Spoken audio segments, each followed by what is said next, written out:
This is your Barbados Today Evening News Update for Thursday, July 26. Thanks for joining us. I'm Fernella Wedderburn.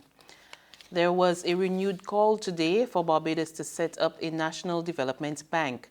Executive Director of the Barbados Coalition of Service Industries, Graham Clark, says such a move would help the country to unlock available development financing.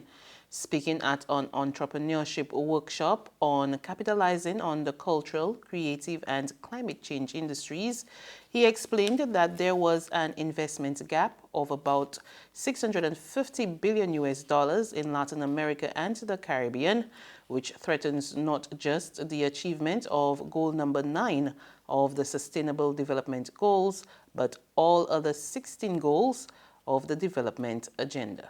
Attracting capital finance for creative ideas is always a big concern. But if the traditional banks are not keen to take on the risk of these emerging ideas and innovations, then maybe we should consider creating a well-capitalized and a well-managed national development bank, and some of you will say again, that will give priority to this agenda. We cannot afford to leave segments of our national resource pool behind. We cannot pick winners and losers in this cause. We have to engage and invest in all. The next big idea could be lying in obscurity in the remotest village on this little rock. In other news, Prime Minister Mia Mottley has hinted at the possible relocation of the temporary Probin Street Market to make way for the expansion of the Golden Square Heritage Site. Mottley was speaking at today's celebrations of the National Day of Significance, which commemorates the 1937 riots that prompted the development of the labor movement in Barbados and the Caribbean. That there was a plan to establish on this site a wall that will carry the name of every family that has lived on this island, and then a monument for all those who lived whose names we do not have. That is not a dream. That is our plan. Many of you know that this site here next to this was placed here as a temporary structure, and hence that wall was forestalled. That temporary nature shall remain because these structures must be relocated to give air and breath to this hallowed site called Golden Square. Today's ceremony featured cultural performances and the laying of flowers at the Golden Square Monument. The small crowd included CARICOM Ambassador David Comachon, Cuban Ambassador Francisco Pena, Venezuelan Ambassador Alvaro Sanchez, and members of the Clement Paint Movement and the Israel Lovell Foundation. Prime Minister Mottley pledged that next year's celebrations would be much bigger, and she also hinted that the abandoned National Insurance Scheme building would be removed. We cannot celebrate who we are in circumstances that do not reflect beauty. And to the extent that we have a building behind us that reminds us of how sick it made people and how empty it is today, then we have to understand that in the same way Clement Payne could not tolerate circumstances that literally choke the oxygen out of the people of this land in this area, that building can no longer choke the oxygen out of the people who occupy and come through Bridgetown on a daily basis. It cannot be that something so derelict and so sick continues to occupy a prime space in this country, in this city, blocking from the view of others Independence Square, blocking from the view of others the beauty of Golden Square. After 4 days of investigations, no charges have been laid in connection with Monday's $3 million drug bust. 3 employees of Goddard Enterprises, Charles Herbert, who is also the chairman of the Barbados Private Sector Association, non-executive director Chris Rogers, and a third person who has not been identified are still assisting police with the investigations. Attorneys remain tight-lipped about the case. Around 1 p.m. on Monday, members of the drug squad discovered marijuana on a private yacht owned by Goddard Enterprises. Meanwhile, in a statement issued this evening, Goddard Enterprises said that Charles Herbert remains the chairman of the conglomerate. The company said Deputy Chairman of the GEL board would be acting in the role of chairman until Herbert can resume his official post.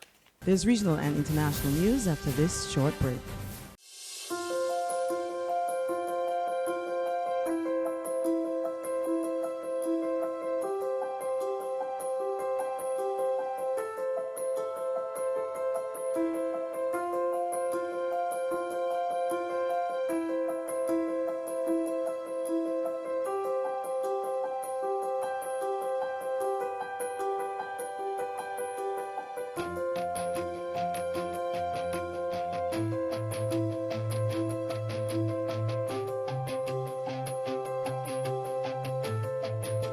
Barbados Today, news you can trust.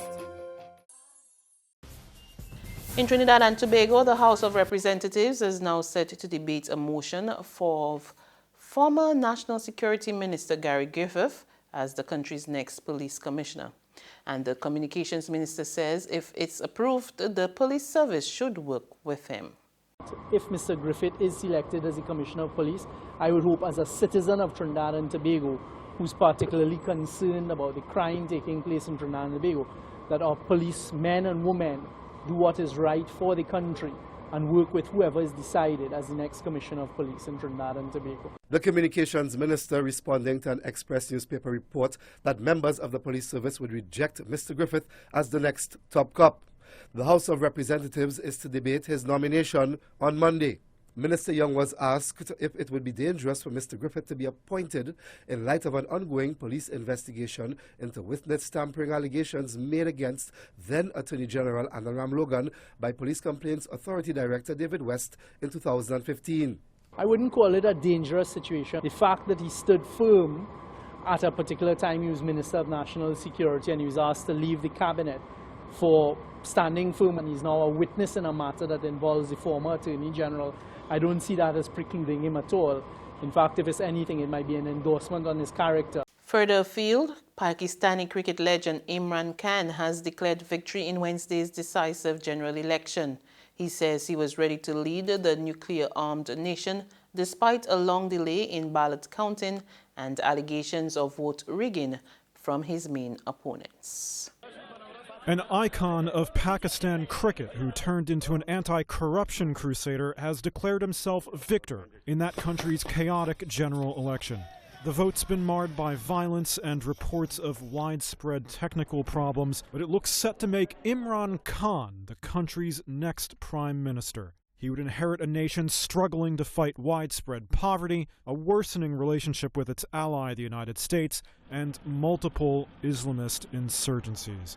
31 were killed on election day in a bombing at a polling station claimed by Islamic State. God willing, I will prove that all my policies will be about elevating the poor. Corruption has destroyed the institutions in Pakistan, and corruption is a deterrent. Because of it, investment doesn't flow into the country.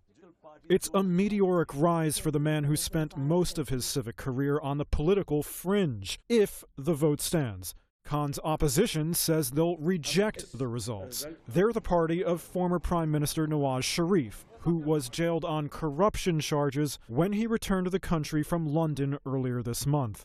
They challenge the validity of votes tallied by hand due to those technical problems, and also say Pakistan's military meddled in the election in Khan's favor. That's news, but for the very latest, visit our website at www.barbadostoday.bb.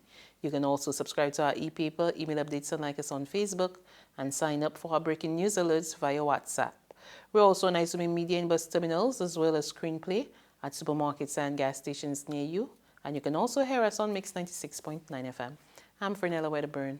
Good evening.